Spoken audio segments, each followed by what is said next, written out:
당신을 위한 로하우스 조담소 류현주 변호사와 함께합니다. 안녕하세요. 예, 안녕하세요. 법무법인 신세계로의 류현주 변호사입니다. 오늘의 고민 사연은 어떤 내용일까요? 저희 부부는 30년간 두 아이를 낳아서 키우면서 살아왔습니다. 남편은 가장의 역할을 다했고 저도 내조하며 아이들을 잘 키웠어요. 현재 첫째 아이는 좋은 직장에 취직했고 둘째는 공무원 시험 준비 중입니다. 이제 아이들 결혼시키고 행복하게 여생을 보내게 될 줄 알았는데 하늘이 무너질 것 같은 사건이 벌어졌습니다. 그 시작은 남편이 구속되어 구치소에 있다는 문자를 받은 날이었습니다. 얼른 구치소로 면회를 갔더니 남편이 처음 한 말은 억울하다였습니다. 이야기를 들어보니 남편이 회사 부하 직원을 성폭행했다는 혐의로 고소를 당한 거예요. 남편은 그런 적이 없다고 했는데 징역 3년의 판결을 받고 법정 구속된 것이라고 했습니다. 너무 황당했지만 그때까지도 남편을 철석같이 믿었습니다. 아이들과 함께 탄원서도 써서 내고 항소심을 진행할 변호사도 선임했죠. 그러나 그 결과는 항소 기각이었습니다. 그제야 정신이 번쩍 들었고 판결문과 남편의 반성문을 자세히 읽었습니다. 남편이 성폭행 사실을 수사 과정에서 여러 번 인정한 부분이 있었고 객관적인 증거도 있었어요. 남편의 변명은 모두 거짓이었습니다. 저는 극심한 배신감과 충격에 쓰러지고 말았습니다. 며칠 알아눕고 일어나서 생각을 정리했습니다. 남편과 더 이상 부부로서 살아가기 힘들겠다는 판단이 들었어요. 아이들도 아빠와 이혼하라고 했습니다. 남편이 저에게 잘못한 일은 없는데 이혼이 가능할까요? 구치소에 수감된 남편과 협의 이혼을 할 수 있는 방법이 있는지도 궁금합니다. 그리고 저희 집이 남편 명의인데 재산 분할은 어떻게 해야 하는지도 알려주세요.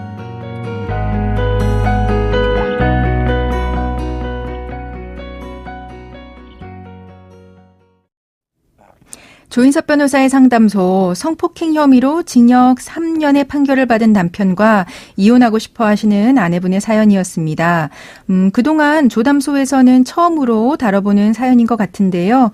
가족들 입장에서는 얼마나 날벼락 같은 일일까요? 배신감도 엄청 클 것 같습니다. 네, 사연자분께서 너무 충격이 크셨겠습니다.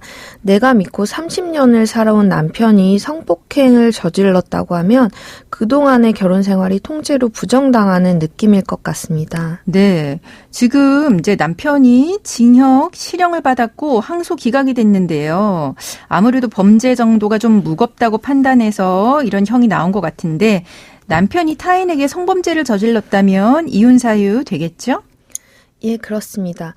물론 남편이 사연자분께 직접 위해를 가하거나 잘못한 것은 없지만 다른 이성을 성폭행했다는 것은 부부간 정조임을 해야 하는 부정행위에 당연히 해당이 되고요. 네. 더 나아가 기타 혼인을 계속하기 어려운 사유가 있는데 즉 기타 이혼 사유에도 당연히 해당한다고 보여집니다. 네. 남편이 성범죄, 그것도 실형이 선고될 만큼 중대한 범죄를 저질렀다는 사실만으로도 부부간 신뢰가 심각히 훼손되었다고 판단이 되거든요. 네.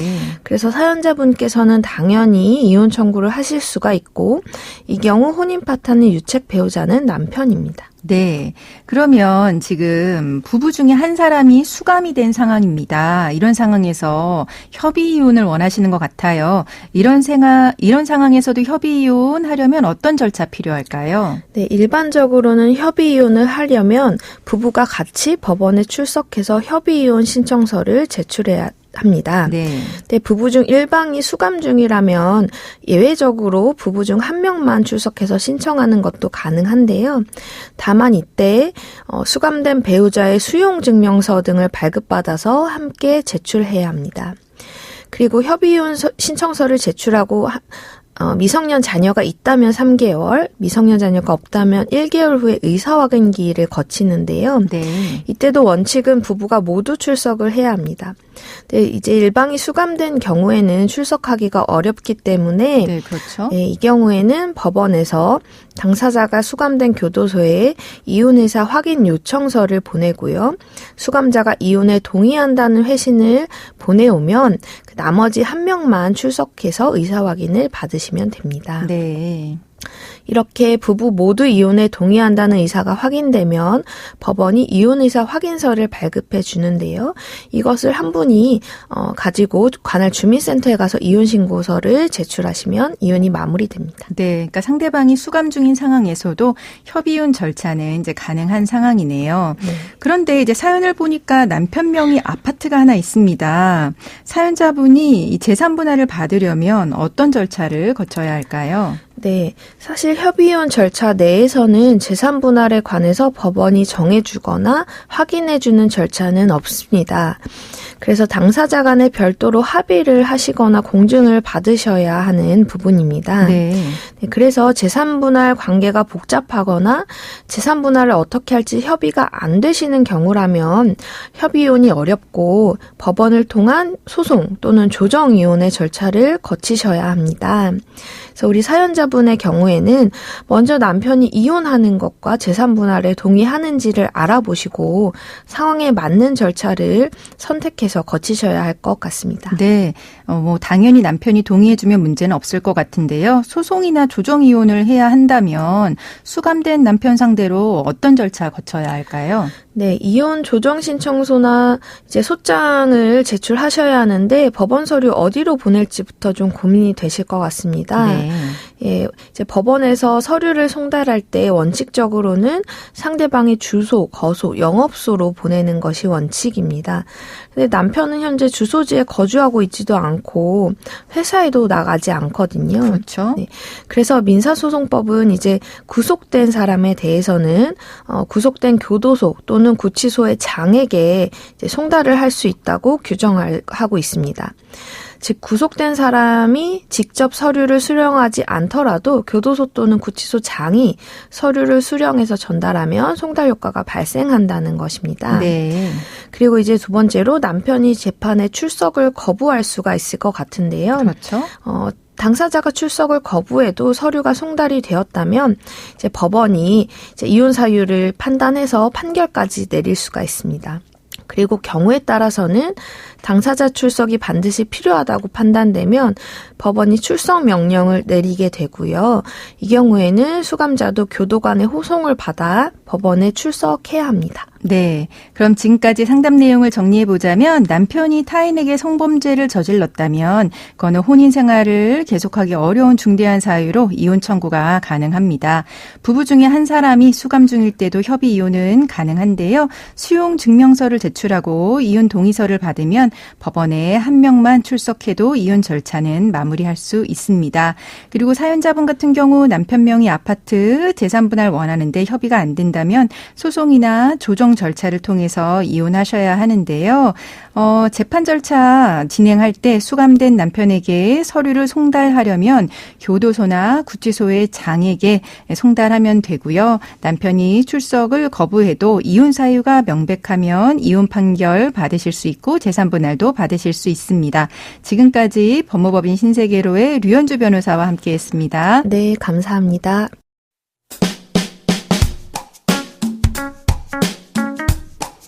알아두면 쓸데있는 법률 이야기 알쓸법 시간입니다. 한때 통행세 논란을 일으키기도 했던 사찰들이 문화유산 관람료, 그러니까 입장료 징수를 중단하고 대신 정부 지원금을 받고 있죠. 가장 많은 국고 지원을 받은 절은 어디일까요?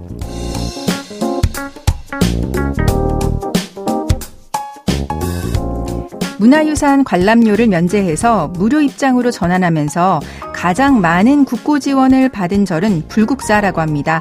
수령액은 약 80여 원이었다고 하네요.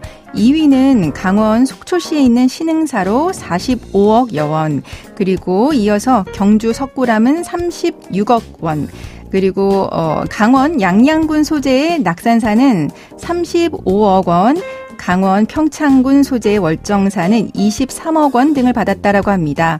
지난해 이들 사찰을 다녀온 방문객은 불국사 277만여 명, 신흥사 189만여 명, 낙산사 182만여 명, 월정사 164만여 명, 석굴암 154만여 명, 지원금 상위 5개 사찰만 놓고 따져본다면 967만여 명이 무료로 입장하고 정부가 220억 원 남짓을 대신 낸 셈입니다. 한편 정부의 지원금은 2022년에 각 사찰의 관람료 수입을 기준으로 산정했습니다. 관람료를 방문객이 내지 않고 정부가 대신 부담하게 된 이유는 2023년 5월 문화유산의 보존 및 활용에 관한 법률이 시행되면서부터입니다. 국가지정 문화유산의 민간 소유자와 관리단체가 관람료를 감면할 경우에 그 비용을 국가가 지원할 수 있도록 한 건데요. 민간이 소유하고 관리하는 국가지정 문화유산에 관람료를 징수하면서 따르게 된 국민의 불편을 해소하는 게 이 법의 개정 사유였습니다. 조인섭 변호사의 상담소, 조담소는 언제나 당신과 함께합니다. 끝곡으로 팔리아멘트의 Give Up the Punk 들려드리면서 저는 이만 인사드립니다. 지금까지 로이어 조인섭이었습니다.